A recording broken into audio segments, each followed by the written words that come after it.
Good morning Odisha. आज हेउची मार्च 13 बुधवार। चलतु आज गुरुत्वपूर्ण खबर उपरे नजर पकेइबा।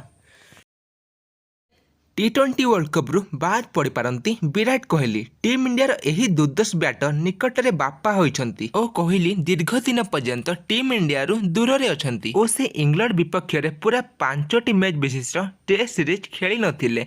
तेबे भारतीय दलर चयनकर्ता माने विराट कोहली को टी20 विश्वकप बाद देबा नहीं बोर्ड पक्षरु स्पष्ट सूचना मिली नहीं, किंतु मंगलवार दिन हठात अनेक गणमाध्यम रे प्रकाश पाउछि कि विराट कोहली बदल रे युवा क्रिकेटर मानकु सुजोग मिल पारे।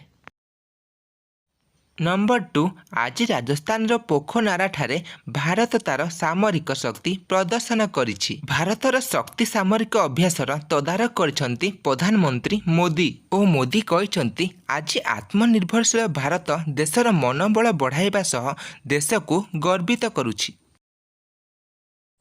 नंबर 3, सुप्रीमकोर्ट को कड़ा समालोचना। दिनक परे एसबीआई समस्त इलेक्ट्रोलाल बॉन्डर तथ्य निर्वाचन कमिशन को निकट में दाखल करिछि। सोमवार सुप्रीमकोर्ट तांको आदेश रे कहिथिले जे मंगलवार अपराह्न 5टा सुधा एसबीआई इलेक्ट्रोलाल बॉन्डर समस्त तथ्य निर्वाचन कमिशन को देब। नंबर 4, पंचायत राज प्रतिनिधि को नवीन पट्टनायक देले बड़ भेटी। सरपंच पाइबे 10,000 टंका और जिला परिषद सभ्य मानक मिलिबो 30,000 टंका। नंबर 5, गुजरात रे 400 कोटी टंकार ड्रग्स जबत होइछि। 6 पाकिस्तानी नागरिकों को गिरफ्त कला एनसीबी और गुजरात एटीएस। नंबर 6, हरियाणा सरकार रे नेतृत्व परिवर्तन परे शासक दल रे विद्रोह आशंका। मनोहर लाल खट्टर घनिष्ठ सहयोगी नयाब सिंह राज्यर 12तम मुख्यमंत्री होइचंती। से आज 5 जन मंत्री सह शपथ ग्रहण करिसंती, किंतु मनोहर सरकार रे गृहमंत्री थिबा अनिल भज शपथ ग्रहण उत्सव को आसी नथिले। एपरी करी से बीजेपी और मनोहर लाल को निजर उद्देश्य स्पष्ट करिसंती।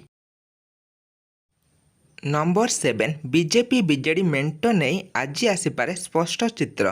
पूर्वाह्न राज्य बीजेपी नेतांक सह अमित शाह बैठक कार्यक्रम रही।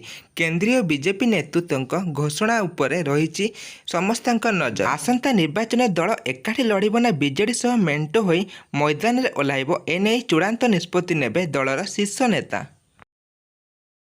निर्वाचन को आखिर रखी समस्त राशन कार्ड हिताधिकारी को 1,000 टंका प्रदान करेंगे उत्तराखंडर मुख्यमंत्री पुष्कर सिंह धामी और यही टंका एप्रिल प्रथम सप्ताह पाई पारिबे समस्त राशन कार्ड हिताधिकारी। तेबे आज एतिकी। जदि आपको ये भिडियोटी भल लगी तेबे भिडियो को गोटे लाइक टे करनियंतु।